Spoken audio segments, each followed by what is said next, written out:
देश के सभी जिलों में केंद्र सरकार की ओर से ऑक्सीजन प्लांट लगाए जाएंगे। इस निर्णय का पूर्व मुख्यमंत्री प्रेम कुमार धूमल ने स्वागत किया है। तो सुनिए क्या कह रहे हैं प्रदेश के पूर्व सीएम प्रोफेसर धूमल। जिला के महामंत्री श्री हरीश शर्मा जी, मंडल के सम्मानीय अध्यक्ष वीरेंद्र ठाकुर जी, महामंत्री पवन शर्मा एवं श्री अनिल शर्मा जी,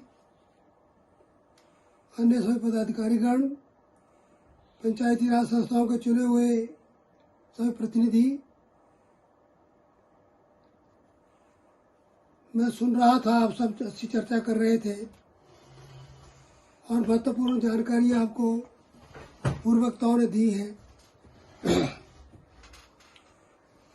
मैं सबसे बड़ा ध्यान दूंगा जो अर्चना जी ने बात कही, मैं उसको सबसे महत्वपूर्ण मानता हूं कि मास्क लगाने की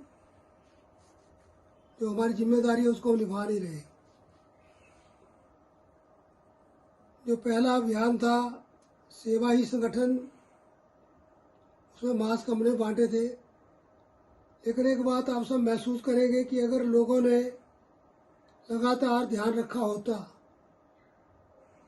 और जो नियम बताए गए थे उनको माना होता। चार बातें अत्यंत महत्वपूर्ण है कोरोना को रोकने के लिए। पहला मास्क लगाना, दूसरा सोशल डिस्टेंस मेंटेन करना, 2 गज की दूरी है जरूरी, अब तो थोड़ी ज़्यादा रखनी पड़ेगी कि हवा में वायरस है जो सेकंड का आया है, और हाथों और फेस को धोते रहना, और वैक्सीनेशन, अब तो 18 साल से ऊपर हर किसी को वैक्सीनेशन करवाने की आवश्यकता है। बड़े अच्छे आंकड़े सामने आए हैं कि जिनको दोनों वैक्सीनेशन हो गई है उनका संक्रमण का रेशो केवल मात्र 0.002% है, और जिनका एक वैक्सीनेशन हुआ था उनका 0.004 है, अर्थात 1% से भी कम है। तो बहुत हद तक वैक्सीनेशन से संक्रमण नहीं होता। दूसरी बात एक जो आपको करनी है, जो सभी ने कहा अपने शब्दों में कि दुष्प्रचार सरकार के खिलाफ हो रहा है, मोदी जी के बारे में हो रहा है, केंद्र और प्रदेश दोनों के बारे में लोग बोल रहे हैं, उसका हमें सही जानकारी रखते हुए काउंटर करना है। आज ही मोदी जी ने बहुत ऐतिहासिक निर्णय लिया है। कल तो उन्होंने फैसला किया था कि जो ऑक्सीजन के संबंध में मशीनरी बाहर से आएगी, प्लांट्स आएंगे विदेशों से, उसमें कोई कस्टम ड्यूटी नहीं लगेगी। आज उससे आगे बढ़कर मोदी जी ने कहा है कि 551 ऑक्सीजन प्लांट्स सारे देश में लगाए जाएंगे। हर जिले में ऑक्सीजन का प्लांट होगा, हर बड़े हॉस्पिटल में होगा, और उसके लिए पैसा भी पीएम केयर फंड जिसमें आपने कंट्रीब्यूशन दिया था वहाँ से हुआ है। प्रधानमंत्री ने पैसा वहाँ से अलॉट कर दिया। कई मुख्यमंत्री चीख रहे हैं कि हमें ऑक्सीजन दो, उनको पैसा मिला है, 8 प्लांट सैंक्शन हुए, लेकिन वो कर नहीं रहे थे। तो अब हर जगह मोदी जी ने प्रावधान करने का प्रयास कर लिया है। इसको भी हमें प्रचारित करना है कि 551 नए ऑक्सीजन प्लांट, लगभग हर जिले में एक प्लांट ऑक्सीजन का होगा। किसी दूसरे प्रदेश से कहीं दूर से लाने की आवश्यकता नहीं होगी। तो इसका ध्यान रखना पड़ेगा। और सेवा ही संगठन में हमने जो पहले अभियान में किया था, दूसरे अभियान में भी लगभग वही बातें हैं, लेकिन पहले बारी में हम बहुत सीरियस थे, बड़ी गंभीरता से कर रहे थे। इस बार थोड़ा और एक्टिव होना पड़ेगा क्योंकि वायरस ज़्यादा खतरनाक है, और अभी तो थर्ड वायरस की भी चर्चा शुरू हो गई है। तो एक तो जो नीडी है, जो जिनको आवश्यकता है, किसी को भोजन की होगी, किसी को दवाई की होगी, किसी को बिस्तर की होगी, किसी को ऑक्सीजन की होगी, जो जो आवश्यकता हो उसको पूरा करने का हम प्रयास करें। किसी को खाना दें, किसी को दवाइयाँ पहुँचाएं, किसी को मास्क दें। और हरीश जी ने एक आइडिया दिया था कि हम चेक करें, जैसे कस्बा टौड़ी देवी में है, सुजानपुर है, जहाँ 150 दुकानें हैं, वहाँ पर लोगों को चेक करें कि मास्क ठीक लगाया कि नहीं लगाया। तो हमने सजा तो देनी है, हमने तो मदद करनी है। तो हमारे पास मास्क स्पेयर हो, मास्क साथ रखें, जिसने नहीं लगाया उसको लगा के दें, और जिसने लगाया ठीक लगाया उसको कहें कि ठीक इस तरह लगता है, प्यार से समझाएं। कोई भूखा नहीं सोना चाहिए। और दुष्प्रचार के खिलाफ सबसे बड़ा जवाब यही है कि हम स्वयं काम करें। मंडल का एक इंचार्ज इस अभियान का हो, और जैसे कहा BMO के टेलीफोन नंबर, हमारे चुनाव क्षेत्र में 2 हॉस्पिटल्स पड़ते हैं, जहाँ टोनी देवी, दूसरा सुजानपुर, दोनों बड़े एरिया को कवर करते हैं। तो वहाँ जो जिसको आवश्यकता उसको करें।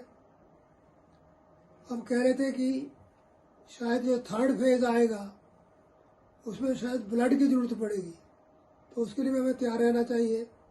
भगवान करे कि 3rd फेज आए ना, लेकिन इस बात को प्रचारित करें सबसे ज़्यादा कि मास्क लगाओ, 2 गज की दूरी मेंटेन करो, सफाई रखो और दोनों वैक्सीनेशन करवाओ।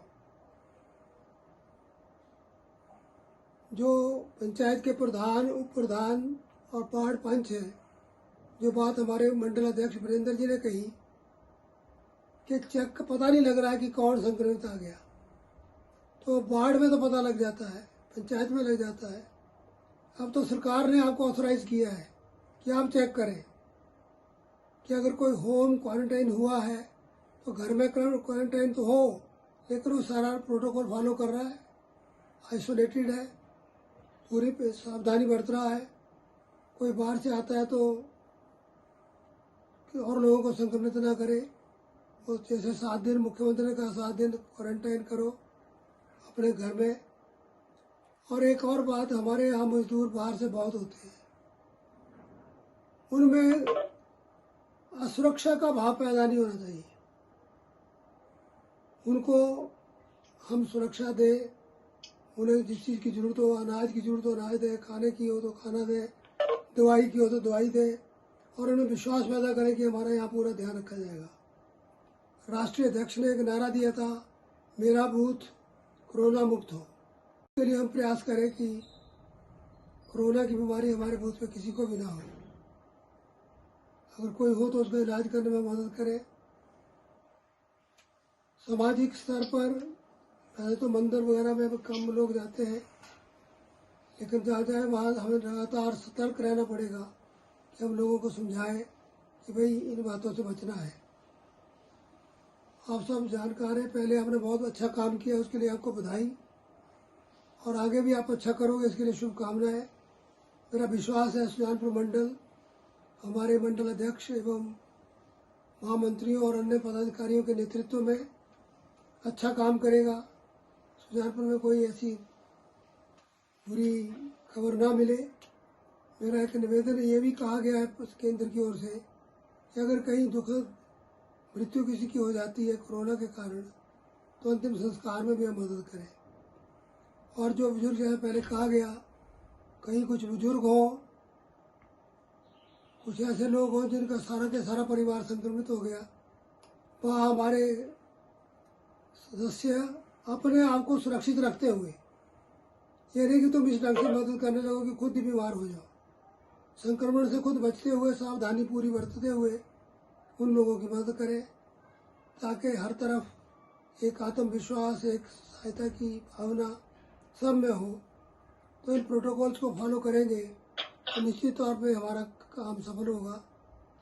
और मुझे पूर्ण विश्वास है कि इसमें पर जैसे केंद्र से, प्रदेश से और जिला से मार्गदर्शन मिल रहा है वो मिलता रहेगा, और हम अपने काम में आगे बढ़ते रहेंगे।